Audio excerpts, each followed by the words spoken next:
You're listening to the Coach's Journey podcast, exposing the struggles and celebrating the successes in the life of coaches who are action takers and creating authentic impact in today's world.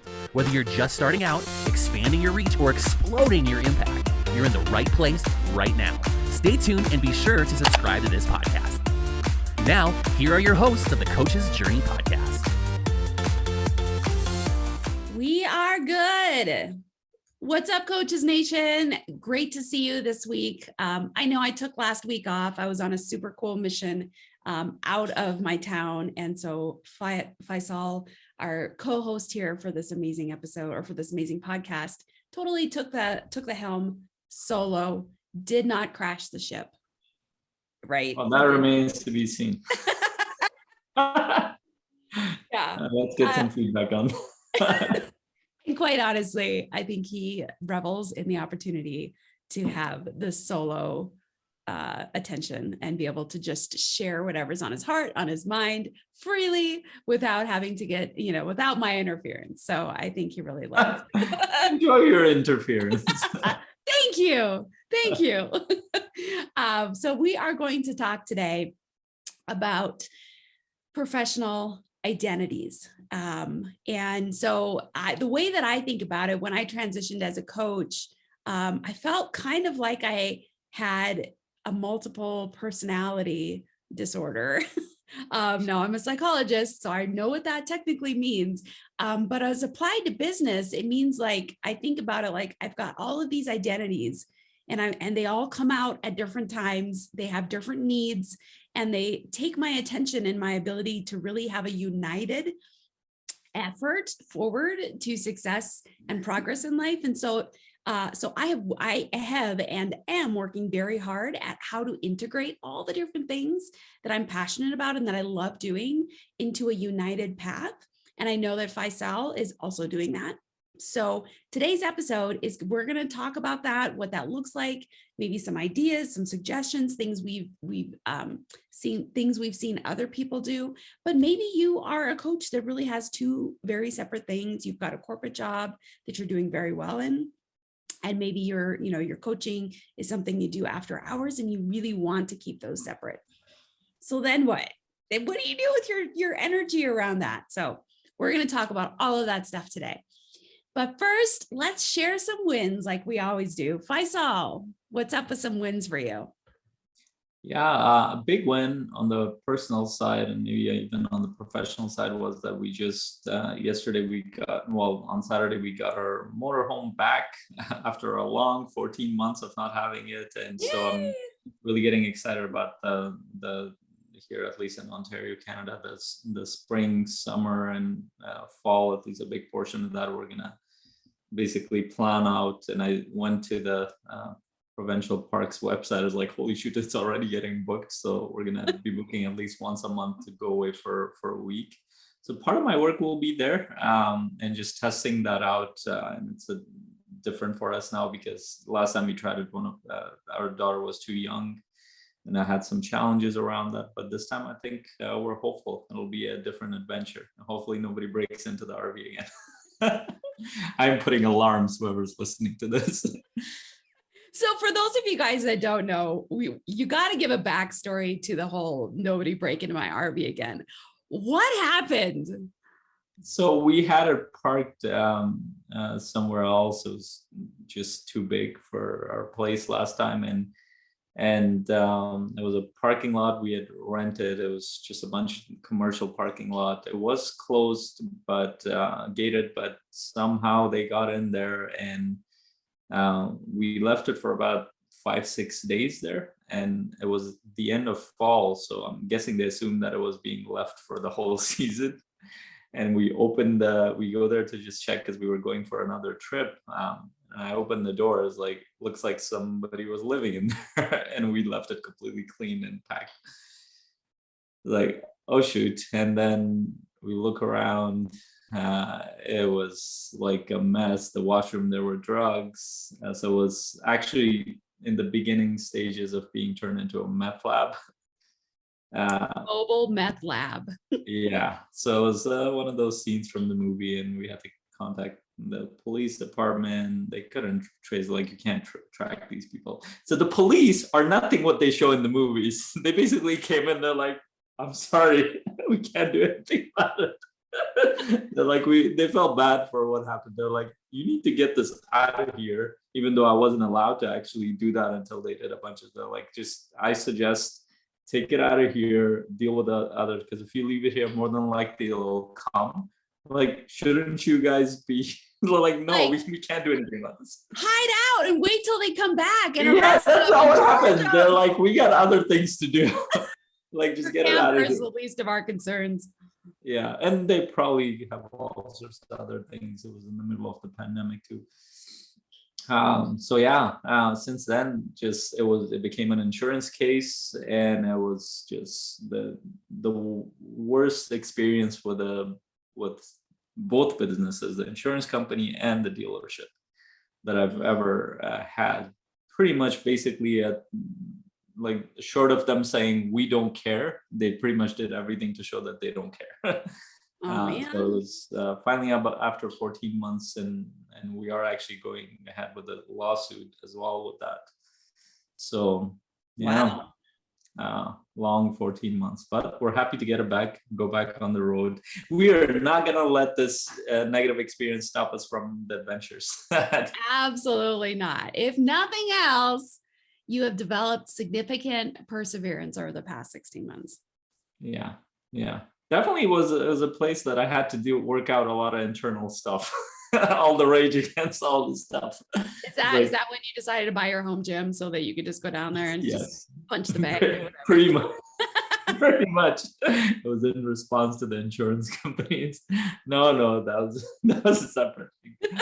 But yeah, no, it was a really good, because I mean, just one thing I want to mention is that, like, as I was starting out, like, this was a big dream. We wanted to do this for a long time, and when we went towards it, and that's just like every other life, when you jump into it, you will attract the positive and negative parts of that, and you need to be ready for that. Even taking the motorhome out, I know that we're going to run into a bunch of challenges, just watching a lot of other videos and blogs around their motorhome experience. It's not the way we picture it ahead. There will be challenges, there will be transition. We felt some of that as we did it.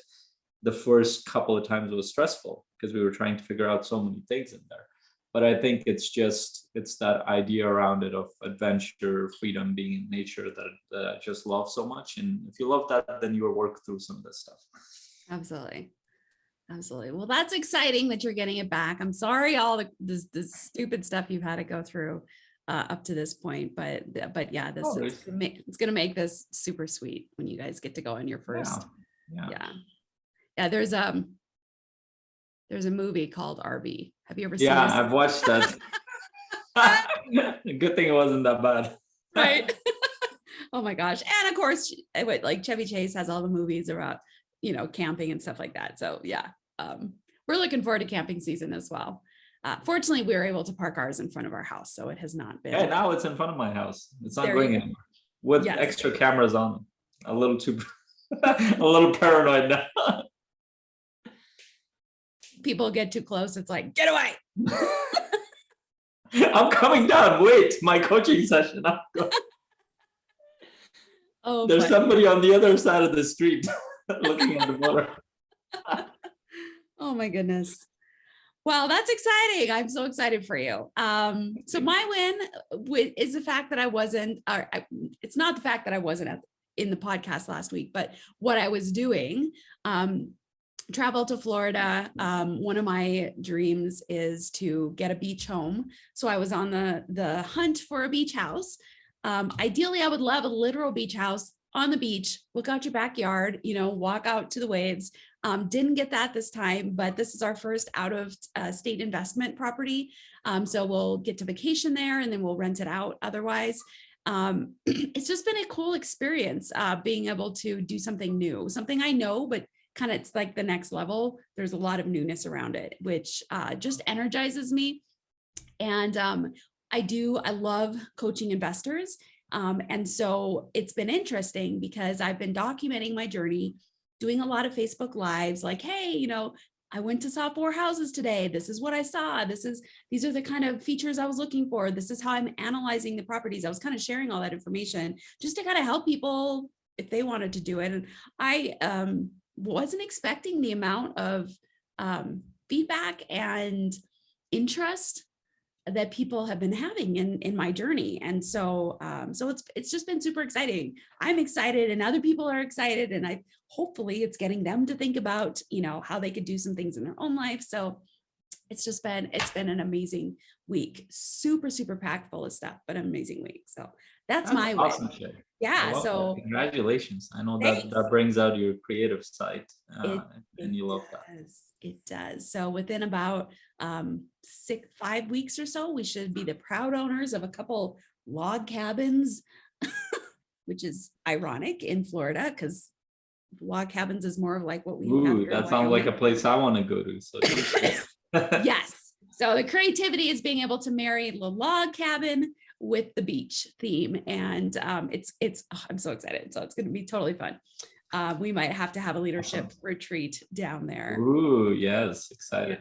Yeah. So, all right. Well, let's transition into talking briefly about our amazing sponsor for this podcast, which is the Coaching Mastery Community. The Coaching Mastery Community is a virtual community that its sole existence is around helping coaches level up, gain momentum in their business, help them be able to serve more of the right people, and the right meaning, the people that they feel called to serve, that they can help at the highest level. And so the best part about the community for me, because I am part of it, is that there is so much camaraderie and, feeling like you're not going on this journey alone. If I'm frustrated about something, I can post it and people are like, oh my gosh, totally get it. And then they encourage me. But if I have a great win, they're like sending fun emojis, and it's really just a great place to know that I've got like a home amongst other coaches that are also trying to do similar things with impacting the world and spreading positivity and creating positive change. So I have just enjoyed that. Faisal, what do you have to add about the Coaching Mastery community? Yeah, and I've been reflecting on this quite a bit the past few weeks, and one of the things that I realized it's become more than like a coaching mastery community about coaching and stuff. Because I've been fortunate to have a big family here within this whole pandemic, and we were able to visit each other for the most part, except a few extreme lockdowns. But for many of the members that we've had, they haven't had that privilege to be around other people. So the community became the place not only that they come to build their business and think about that, but became a source of connection and a source of support. And that literally has become a actual community where we have developed strong bonds the past 2 years or so, 2.5 years. And one of our members, she was sharing that last time, is that like without this, I don't know if I would have made it through pandemic, because she had to self-isolate because of their situation quite a bit throughout this whole pandemic. And as we're kind of coming out of this pandemic the next few months, because everywhere is starting to open up more, I think it just helped us come together as human beings and also think of it in a more purposeful way. What are we creating in the world? So this whole pandemic became a purposeful journey. Okay, we can't do stuff on the outside, but we can work to contribute more and build our business to support people more, which is becoming more and more of a need, mind you, in the world. As this opens up, the world is opening up. There are so many opportunities. I think the need for coaching is just becoming exponential with all the confusions that are happening. Work life changing quite a bit, and so many other businesses popping up. More and more people are coming online. So yeah, I think it's been a great journey with all these amazing coaches that we've been, and so they've become more of a family than anything else. Yeah, absolutely. And to use a little bit of what you said as like the jumping off point for the rest of our conversation today, the pandemic really did introduce a very unexpected and unique opportunity for self-reflection. And what I've seen is that there are a number of people that kind of had that opportunity to pause. Like maybe they had a job that they, were very involved in.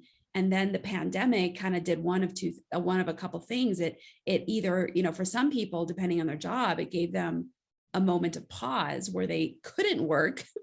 And so that, so when you're by yourself, locked in the house, maybe with your kids, maybe with your spouse, there's a lot of things that go through your mind. You start being like, what am I doing? Like, what's life about?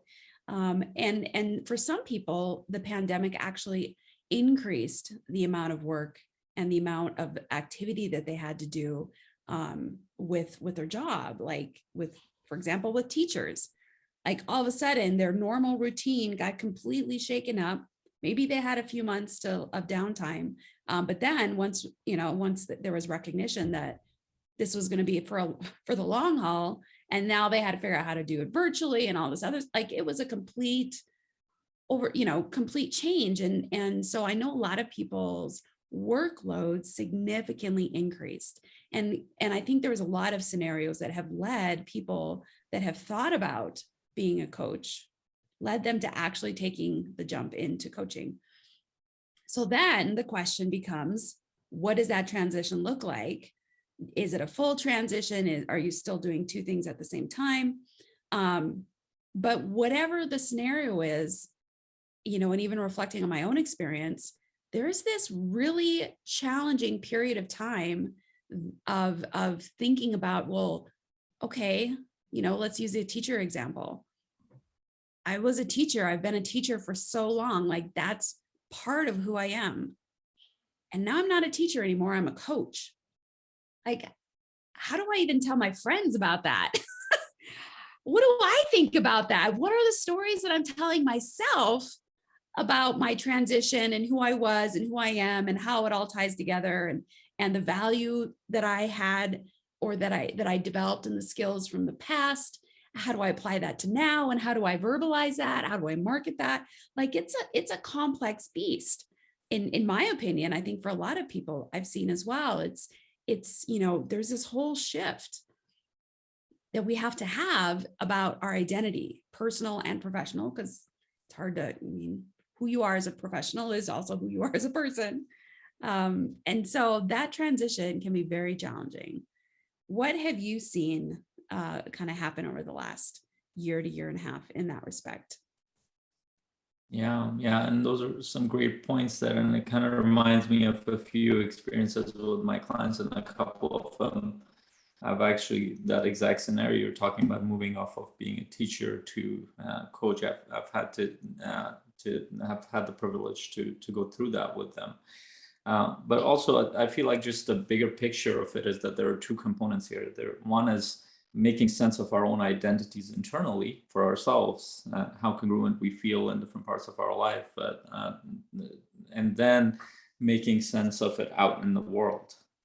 And those are, and I personally think, just as a coach, but as somebody who's dealt with this personally as well, is that if we have a hard time making sense of our own identities, then it's very hard to communicate that out in the world. We will get stuck. We will feel weird about it. So it's a lot of it is doing the work internally to figure out, well, do you feel aligned with this identity? And how does this fit into the bigger vision that you have for your life? And this is the part where I think there needs to be a level of integration of who we are into the different things that we do. That's why I do the exercise around vision building, and I've done that here too, is that our identity is a huge part of what we do in the world. And almost everything we do will be around our identities. For example, for you, it's your identity as a mom. Mm-hmm. That will show up everywhere. Your identity as a wife, your identity as an entrepreneur, or a real estate investor, and now as a coach, in the past as a psychologist. So how do they work with each other? And I know you've had that experience of like, okay, like there's a part where when we're transitioning, we're trying to make sense of it. And that's the part, I think that's where we have to internally do the work as we're moving forward, to really solidify what does this mean for me. Yeah. And this actually connects to something else too, and we've talked about this in the past, but maybe we can bring it up. Is that this is why I think a lot of coaches become corporate coaches, because they don't know how to share with the world that I did the same thing. And I realized much later on that, oh shoot, I didn't share because I didn't own it myself for a while. Go ahead.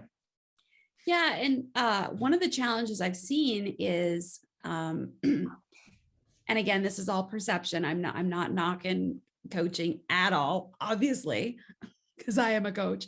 But I know a lot of people and folks, even in the CMC, I think you were in this position, Faisal, I was in this position where we have a ton of schooling and we actually have a very prestigious job or prestigious position.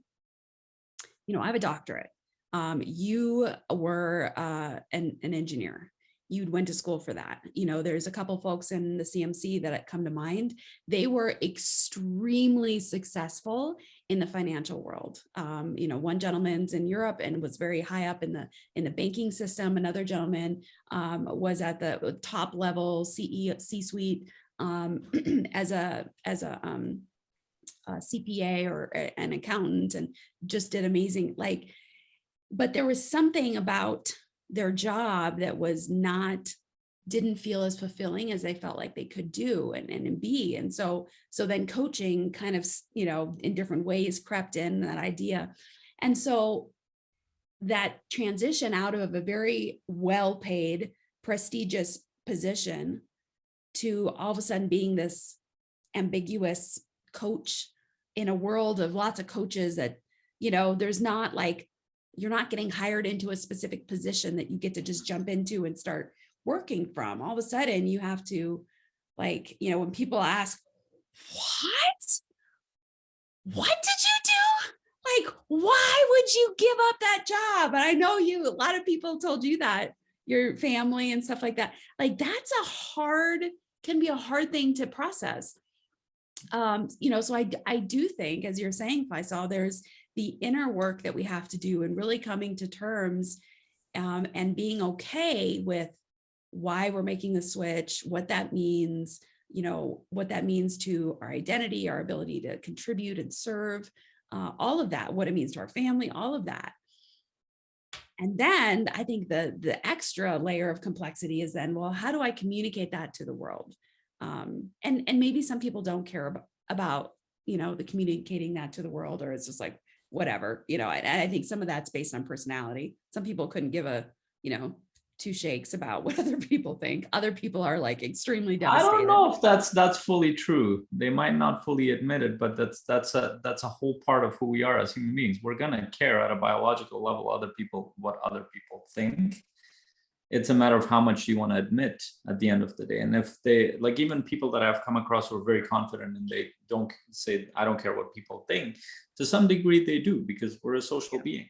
We're gonna care what other people think. And this, even for people who are that confident in themselves, there needs to be that work done, because there are a lot of subconscious patterns that show up that stop us from it will show up a lot of times when I've seen as in business, what it shows up as weird self-sabotage patterns where we're not taking the action necessary in that part because there's a part of us that's not connected to our identity of what we're trying to do. Yeah.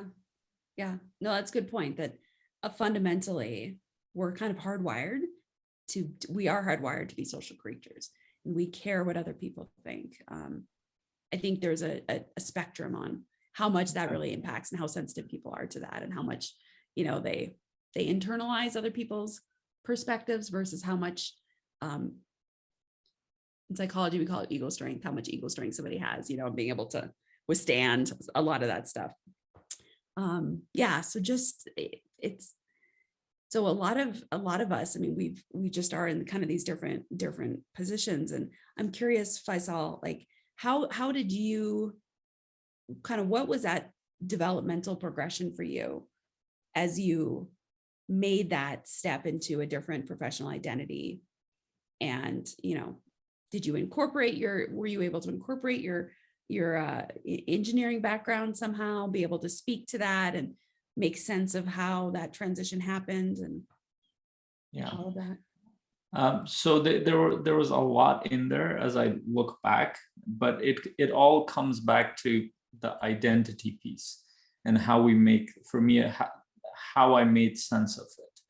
And so like we have to understand how we look at, like, even in the language that you used, a prestigious job.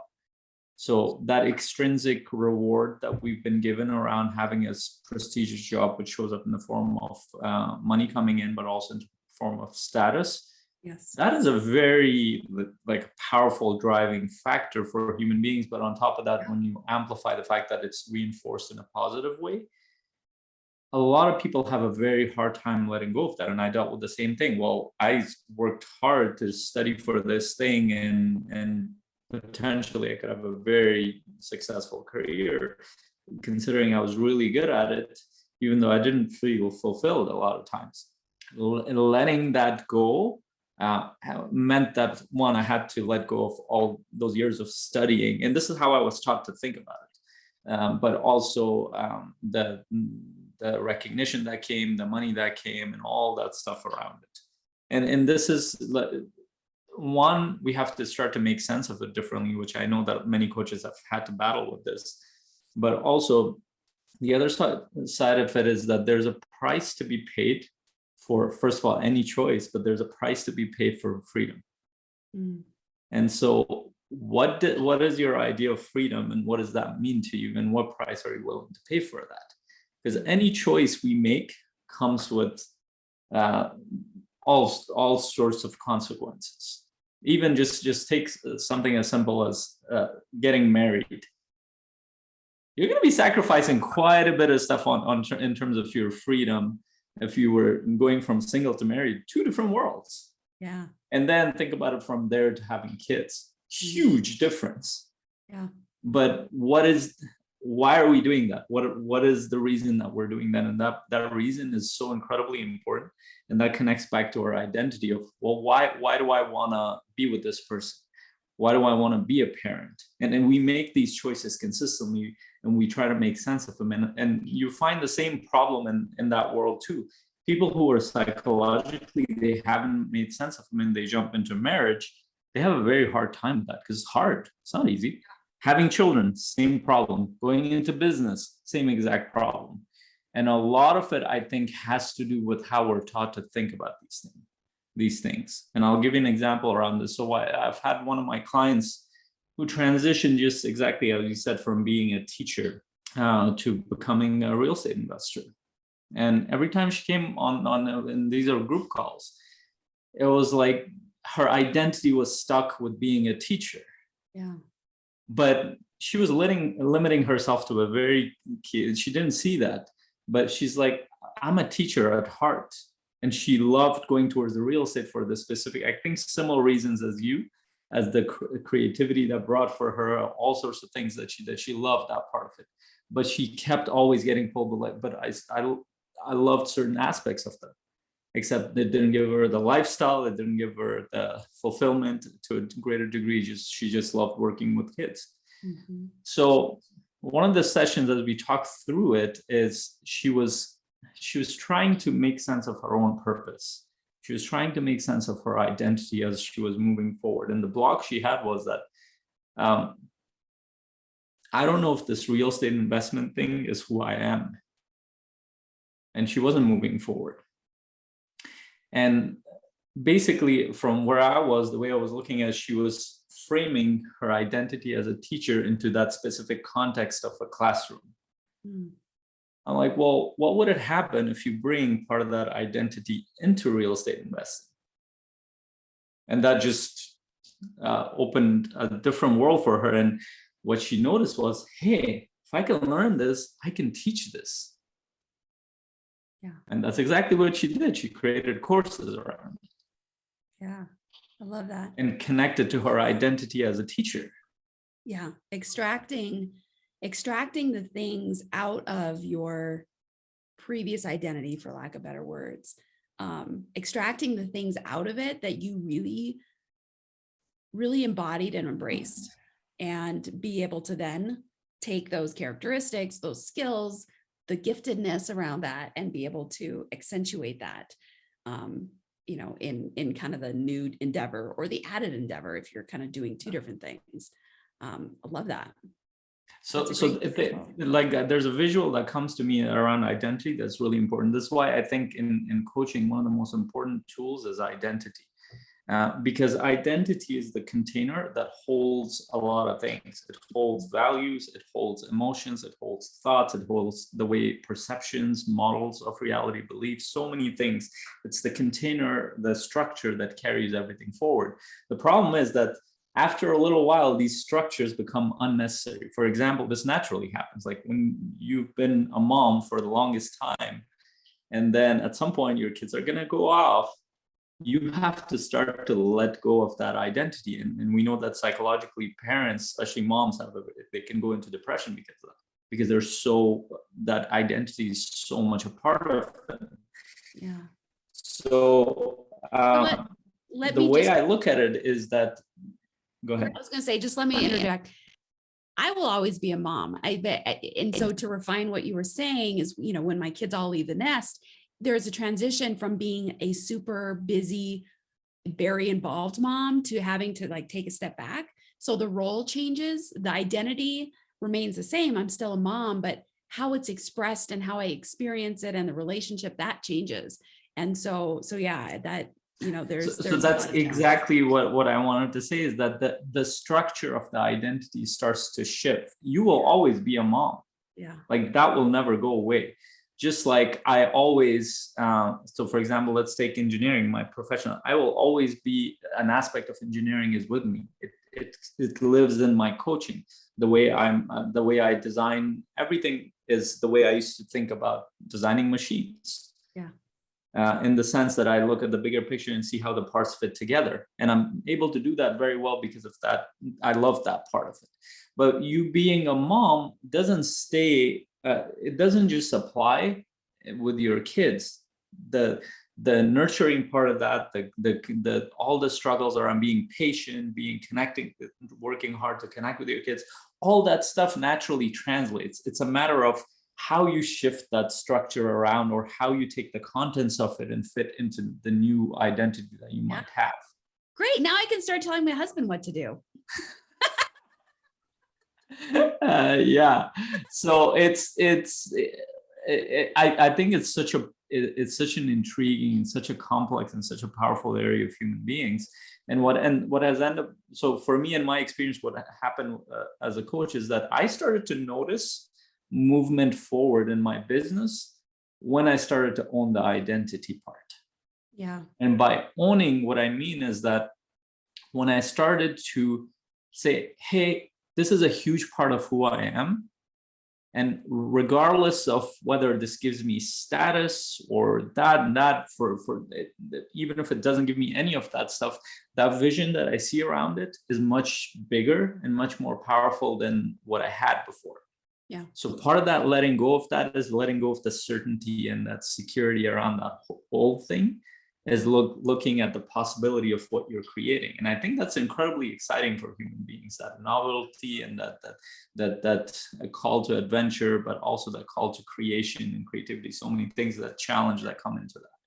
Yeah. And so you're talking about very internal processes and kind of very intangible things. And I'd like to transition to, what are some of the practical things that you've done, that I've done, or other ideas that the folks, coaches that are listening to this can start to do to shift themselves even more solidly into, more integrated identity or a new identity, kind of whatever that ends up being. And I'll just kind of throw out an idea there first. I had a coaching conversation yesterday with another coach, and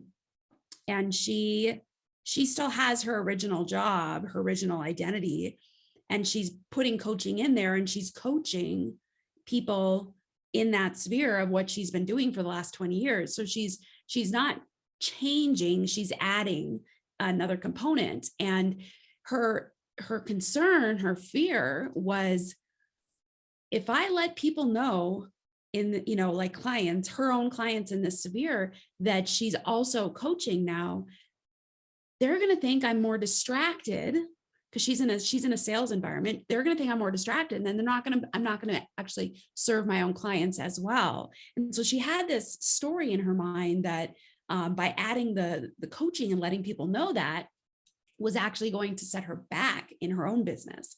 And so we did a little role playing, and this was exactly around her identity. But what her challenge is, and kind of what her homework was for the week, is she is to continue to refine that story in her brain. And then she's going to talk about it. She's going to share it as often as possible to clients, to other people.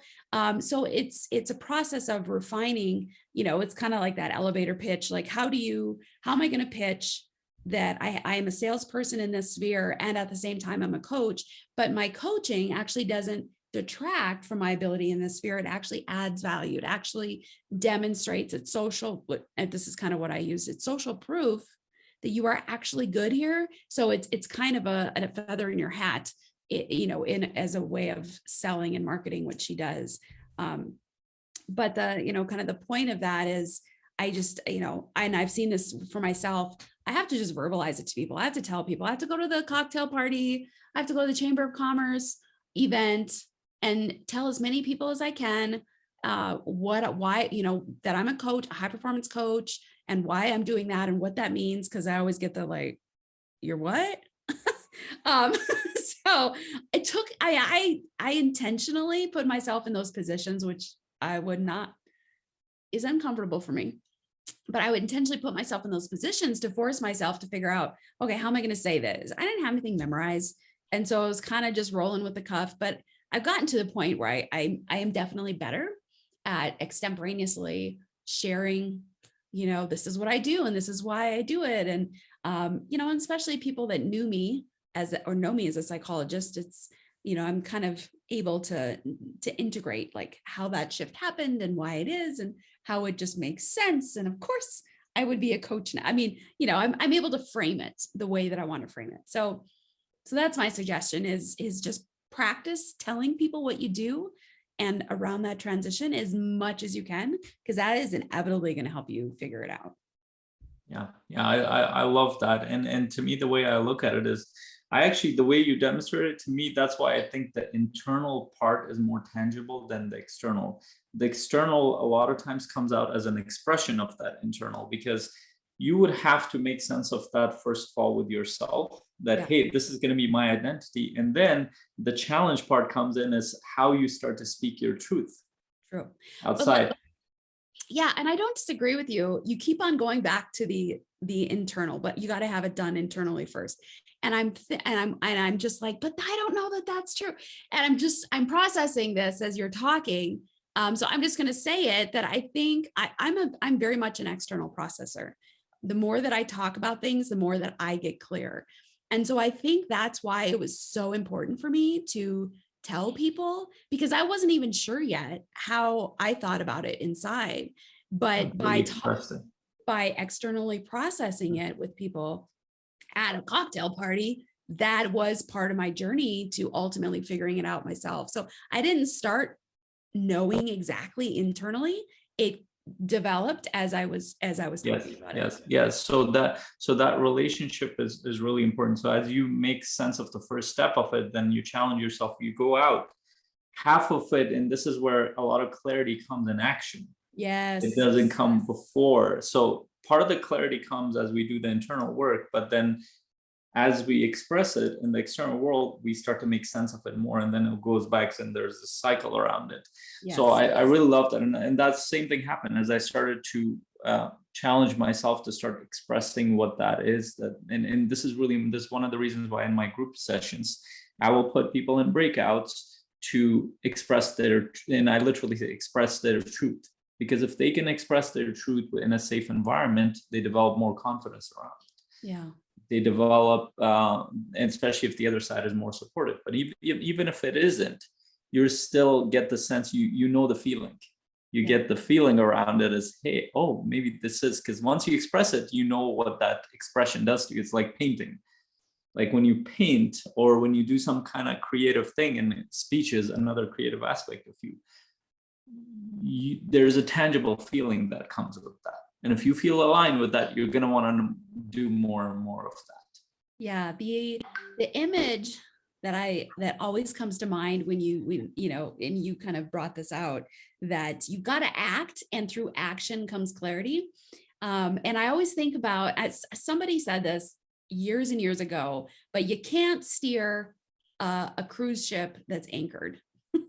Yeah. You've got to go. Like you can't steer something that's not moving. You have to be taking action and moving, even if it's imperfect, because it will be. Even if you're not really sure what you're doing, you got to do something, because in that process of doing it, that's when you start getting clarity and you can start steering and steering the ship and getting in the direction ultimately that you want. Yeah, and as a rule of thumb, like if you get out of the corporate world, if you get out of the mainstream structures that we've set up, life doesn't work like the structures that we've set up. Our school system doesn't align very well with how life works. We are taught backwards a lot of times. We're taught to avoid mistakes, versus in life, you need to make mistakes a lot of times.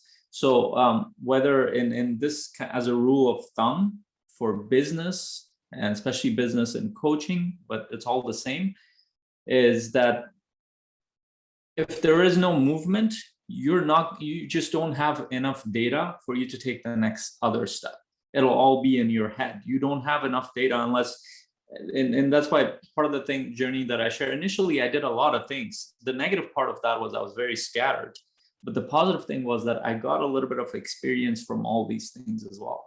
And I started to notice, where do I fit in? Do I want to do group coaching? Do I want to do more training? And then I felt aligned more and more with certain things in there. But those actions did actually help me move forward. And this is important for us to kind of think through. And a lot of times, and this is something I come across with coaches and basically professionals who had a secure, cushy job. And now they're going into the world of entrepreneurship. There's nothing secure about it until they hit a mark where it becomes a little bit more secure. But even then, there's the next level. But what ends up happening is that there's this letting go needs to happen of security and certainty. And a lot of our identity, coincidentally, is associated with security and certainty. Because we've built up all kinds of structures, the way we think of the world, the way we think of ourselves, the way we think of our beliefs, our feelings, emotions around certain things. They all make us feel safe, most of them. Yeah. But as soon as you're pushing yourself into this world, it's like with the picture that comes to mind, and came in one of my coaching sessions, I told one of my clients, was jumping into this world from the corporate world into the entrepreneurship world. And he had this strong hesitation. Like, you know what I see? And that picture was so clear for me. I'm like, you're standing at the edge of this very tall cliff or this mountain. Your wings are fully developed, but you're not jumping.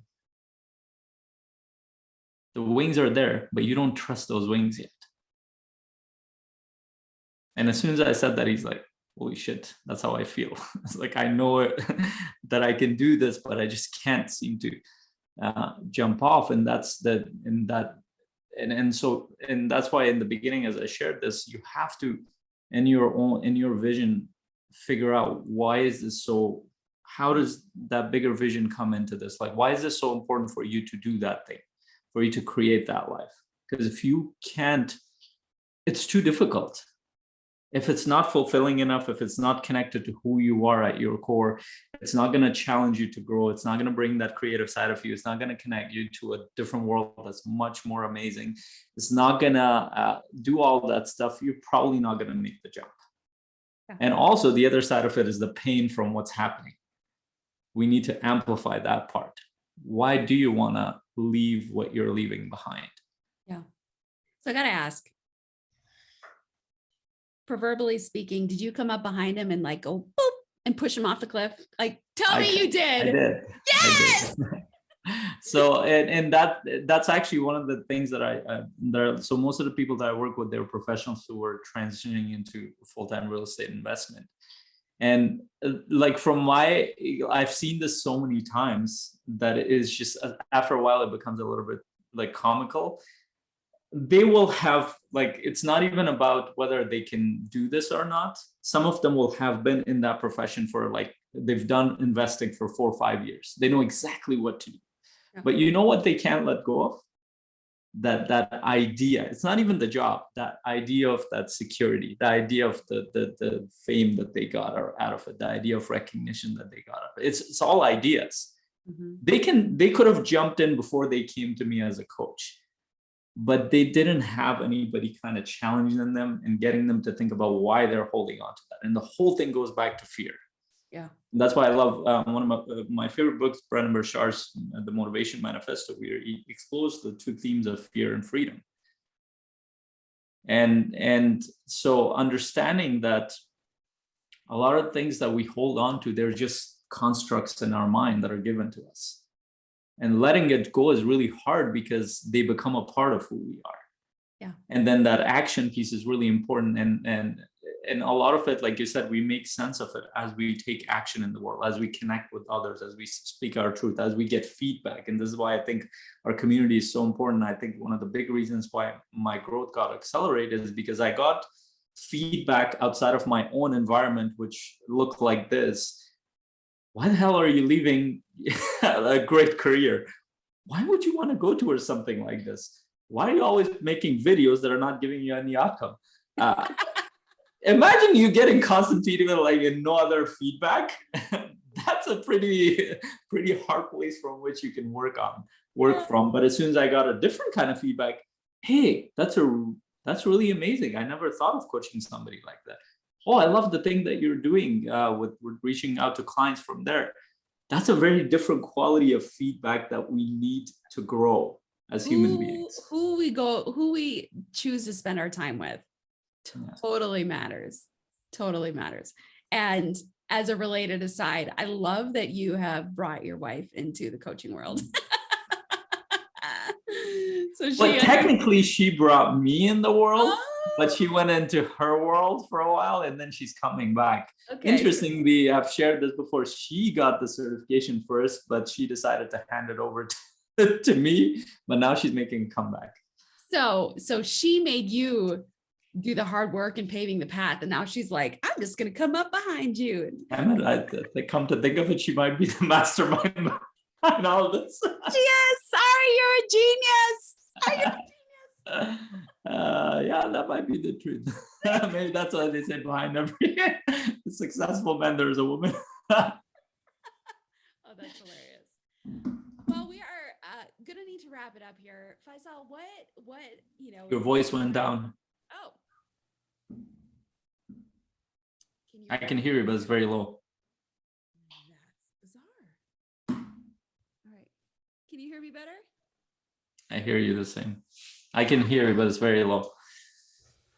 It might be the sensor on the mic because you moved your hands around. Yeah, that's better, I think. Okay. Yeah, there. That was bizarre. All right. So what advice or what ideas, what next steps would you encourage coaches to do to continue to refine their professional identity? Well, a big part of it is, one, obviously getting coached is really important. Making sense of your transition. That transition it's hard for anybody. Making sense of that transition as a coach, you will need to be coached if you want to accelerate that process. But also and within that coaching comes challenging you to take action in this process, which is very important as we talked about it. But one framework I want to share, it came from Rich Litvin, where like there are 3 categories of coaching that you will fall into.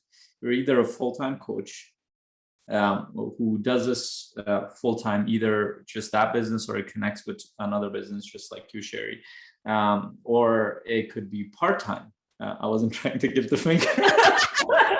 It could be part-time.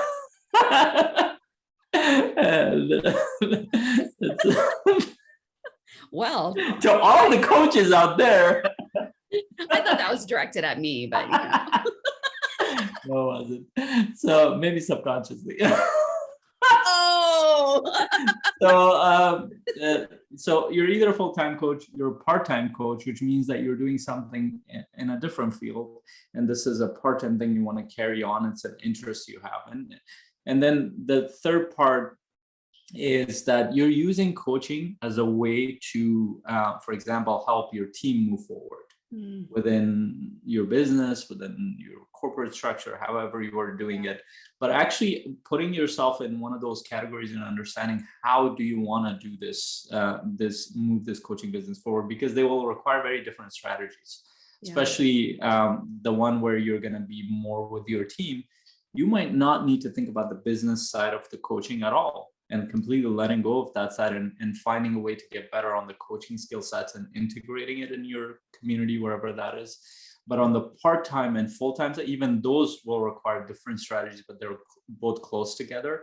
And first of all, owning it. How many, and this is something very important, is that actually looking at the numbers, breaking down the numbers. How many clients are you going to be able to work with if you're part-time?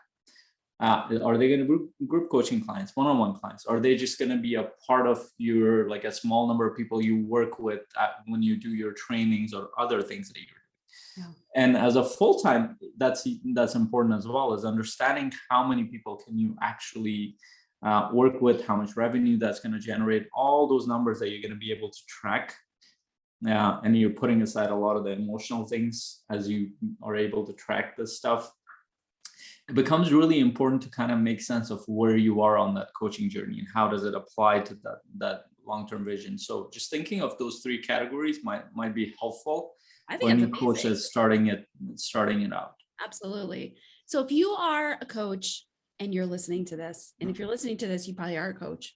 So kind of redundant. But if you have an interesting kind of professional identity shift in your story that's has some uniqueness to it, some challenges that you've overcome, we would love to hear from you. We're always looking, I mean, the name of this podcast is The Coach's Journey. And so the whole point of this is to help people in their coach's journey, in their journey as a coach, and their developmental and professional identity, and kind of how that transitions. So if you have some interesting story or something of value that you think, wow, if I would love to share my story because I think it could really provide some encouragement or support or some valuable information for some other coaches, we would love to chat with you and possibly have you on the podcast. So message us, PM, DM, text, email, all the things. Get a hold of Faisal or myself or one of the other leadership folks in our leadership folks in the coaching mastery community, if you happen to know one of them, or just comment on this. We will reach out to you. We would love to be able to have a conversation and let your story be shared so that you can provide value to other coaches as well. Yes. And also in that last part of that, the tip would be definitely a community, which we touched on at the end. But I want to stress on is that if you're anybody who's doing something different, you need to be surrounded with people who are trying similar things, who are striving to do similar things at different levels of competencies.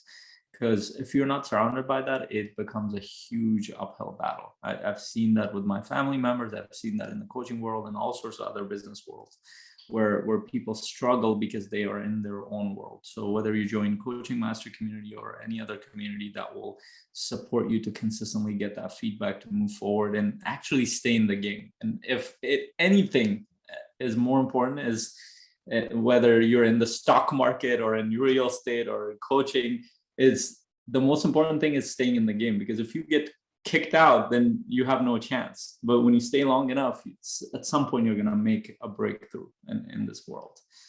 So definitely do that. But aside from that, make sure you like this video and share it with any coach that needs to hear this. And like Sheri said, please reach out to us. We're here to support you and answer any questions that you might have. So if you go to coachingmasterycommunity.com, it'll talk about the community if that's something that you're looking for. But you can also submit your information through that, and we'll get a hold of you. So thank you guys so much for watching. Have an amazing and blessed week in your coaching journey, and we'll see you next time. Bye. Take care. Bye. You're listening to the Coach's Journey podcast.